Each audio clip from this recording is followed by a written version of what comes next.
Здравейте, приятели! Днес е четвъртата част от нашата поредица въпроси на децата към Елиазар и ще продължим с въпросите на Асен. Но преди това, може ли да кажем, че децата, които ни задават своите въпроси и участват в нашата поредица, са една духовна група души, ученици на учителя? Според мен учителя ги подбира, той влиза в душите им, имат някакво старо единство. Така че и освен това и децата не са деца, това са стари души и отговаряме на души, които се нуждаят от съответен отговор като храна. Да. Добре, започваме с въпросите на Асен. Първият въпрос е: Елиазар, как срещна Господ? Така, Господ, това е любовта, Бог, това е мъдростта. А когато кажем: о, Господи, Боже мой, Учителю мой, това вече е включване на истината, на цялата истина. А пък абсолюта, това е вече върховната истина, която е друг род. Значи, как срещнах любовта? Любовта е в нас. Любовта е нашата нероденост, трябва да си открием в себе си, тя е вродена. Тя е нашето Царство Божие. Тя е нашата изначалност. Даже може да кажем, не я срещаме, не я търсим, а я преоткриваме и я осъзнаваме. Спокойно можем да живеем без религия и без ритуали. Учителя казва, но без любов не можем. Запомни, дете мое, любовта е, която обединява, а не религията. Бъди любов, а не религия и вяра. Господ живее най-дълбоко в любовта, в съкровенността, в ядрото. Там е връзката.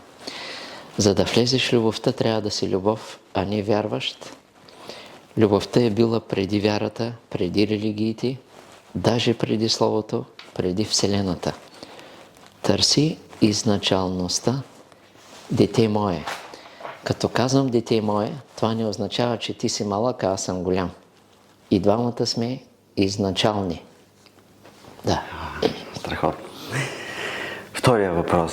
Елиазар, на колко години срещна Бог? Срещата на любов и любов е естествена и неизбежна. Това е нещо вътрешно, това е нещо, което го носиш в себе си. Това не е среща във времето и това означава, че срещата отдавна се е случила. А тук само слиза. Тази среща е извън света. Никога съм нямал чувство за разделеност от Бога, от Учителя и от безкрая. Всичко е тук и е там, и всичко е едновременно, защото всичко е вътре. През 1987 година влязах в самадхи, в изначалност. Но това е нещо, което е било всякога и се случва в тишината. То не е нищо особено, нищо дълбоко. То е нещо естествено, нещо изначално. И всеки ще го постигне. Тишината е умение на дълбините. Тишината е по-дълбока от опита. Тя знае древни неща. Тишината е като истината. Човекът на истината има действие, което е над доброто и над света. Да. Третия въпрос. Елиазар, коя е любимата ти храна? Разбрах, че този въпрос, знаете, е затруднил. Да, храната въобще е голям въпрос. Има физическа, има на сърцето, на ума, всичко трябва да се храни, душата, духа и даже искрата. Тя вече се храни с мистерията. Значи изначалната храна е прасветлината, сиянието на любовта, хляба насъщен. Външна такава храна, съответстваща, е гроздето и меда. Гроздето е светлина, а меда е сияние. Но трябва да ги намериш. В меда работят предците.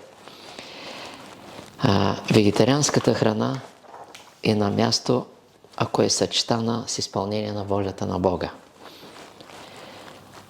Който е в Учителя, се храни с Божията воля. Изначалният човек се е хранил с течна храна, прасветлината, неродеността. Това е манната. Ние сме били прасветлина. Истинската храна е сияйна, но в този свят тя е изгубила нещо от своята изначалност. Истинският човек, казва Заратустра, пие светлина и яде огън. Основната храна е Бог. Нека Той да се храни в нас, когато се храним. Формула. О, Господи, нека всяка хапка да гради в мен храма на любовта. Отдавна съм я казвал. Има и друго тайно истинско хранене. То е в дълбокото разбиране. То е себепознанието. В Евангелието на Тома Христос казва: който е познал всичко, но не е познал себе си, е пропуснал всичко. Ако ти не си любов, все едно е каква е храната ти. Да. Четвъртия въпрос. Елиазар, защо избра Бог? Когато Бог те избере, и ти го избираш. Бог е избрал отдавна всички, но хората са забравили. Бог познава отвътре скритата ни любов. Любовта обича любовта. Така Бог обича себе си. Без любов човекът няма реалност. Сещам се, брат Михаил каза на едно място: човек без любов е като кола без бензин. За къде си тръгнал? Много така идея. И аз отдавна съм избрал Бога от милиони години, защото Бог е цялост. Например, разбрах, че когато си в нищото, когато си в целостта, Бог върши нещата. Едно от най-хубавите, най-дълбоките закони. Значи, даващия цялост на хората дава Бог. Това ми казва учителя. Само в целостта Бог преживява себе си и дарява себе си. В пълнотата на любовта ние и Бог сме едно цяло. Няма нищо друго. В пълнотата на любовта Бог се реализира в човека още тук на земята. Няма възкресение, няма очакване. Тук. Такъв човек е познал реалността. Той е осъзнат дух в тяло. В тази пълнота Бог раздава себе си. Любовта реализира Бога. Точно това е учението на учителя, а всичко друго е второстепенно. Бог е тотален. Не можеш да го обичаш 99%. В тази тоталност и цялост е и тоталното сливане. Възкресението отпада. И затова не очаквам възкресението. Защото Бог е любов, а не очакване. И още много мога да ти кажа, но до тук. Благодаря ти. Благодаря ти. Тези страхотни отговори. И имаме един въпрос от предния път. Аз ще го прочита.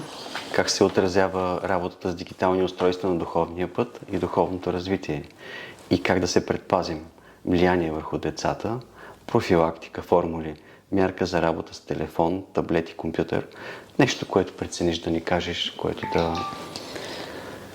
Значи, главното е, че всеки трябва да си пипне мярката, защото в мярката има разум и лекота. Мярката е съхранител. Който търси мярката във всичко, ще намери Бог и ще разбере, че Бог е мярката. Сега, много е различно кой как да работи с тези неща, но примерно телефон от 10 до 25 минути, обаче за този човек, който е свободен. Има такива професии, които не могат да позволят той. С компютъра от 2 до 3 до 4 часа, нали, и той има едно правило на всеки час 20 минути почивка. Но има хора, които са наказани да работят по 8, по 9, по 10 часа. Трябва да е на 4 дневна или най-много на 5, но на 4. И ако може пак на всеки час по 20 минути, за да могат да имат време за себе си, да се отпуснат тези клетки. Но пак казвам, всеки трябва да си пипне мярката, защото както е с храната. Едрият човек ще яде по един начин, младежа по друг, детето по друг, мерките са различни. И ще кажа една шега в тази връзка с работата. Значи, знам всичко, похвалила се Уикипедия. Благодарение на мен всичко може да се намери, рекъл Google.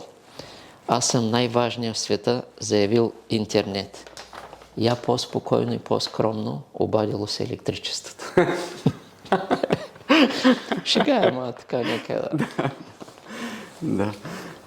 Като казваш по 20 минути почивка, имаш предвид някакъв тип отпускане, релаксация? Работиш 40 минути и 20 минути, размишляваш за свои неща, казваш няколко формули, мислиш в друга посока, работят други клетки, они си отпочиват. С няколко формули, Бог е моя покой, каквито и формули да са. променяш ритъма, нали, влизаш в друго.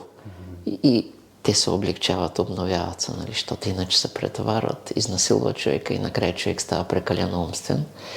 И знае много неща, но ето дърпаш му шалтера, електричеството и всичко виса. Да, да.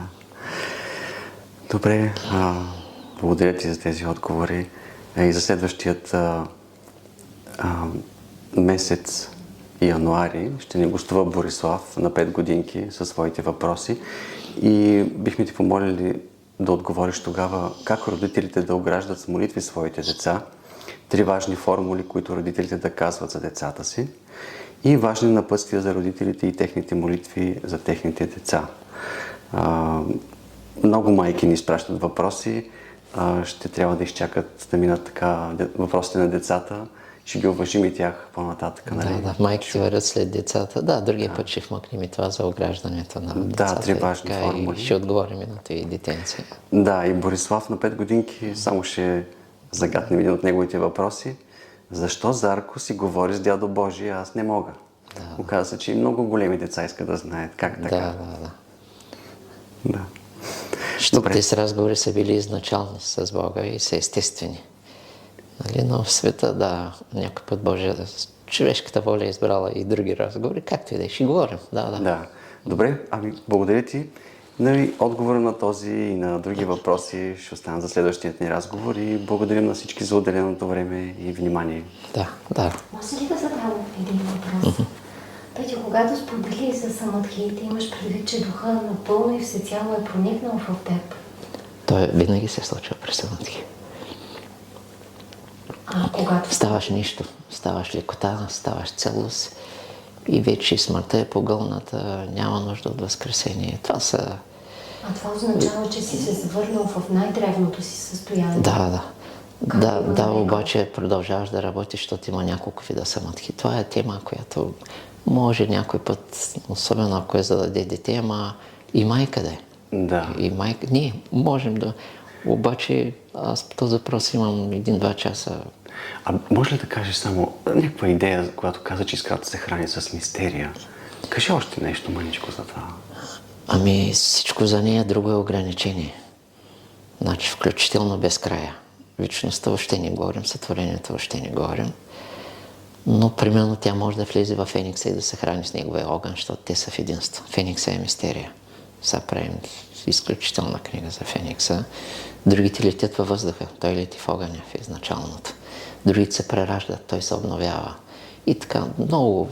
Там е какво цяла книга. Да убие? Също има Феникса. Нашия изначален дух е Феникса, който трябва, както Христос също се е станал Феникс и се е върнал. Само че птицата Феникс е водача на птиците души. Христос е на водач и учителя са на хората души. А защо е важно да слизаме в този материален свят? В ролите на майки, деца, на братя, сестри? Различни школи, различни уроци. Като майка ще научиш един урок, като дете друг и след време ще имаш опит за всичко. Да. От много голямо. Кого обичат майките в децата? Да. Скрития Бог, ако го видят, ако не го видят, се обичат себе си или душата, но трябва да видят Бог. Иначе, да. Много ти благодаря.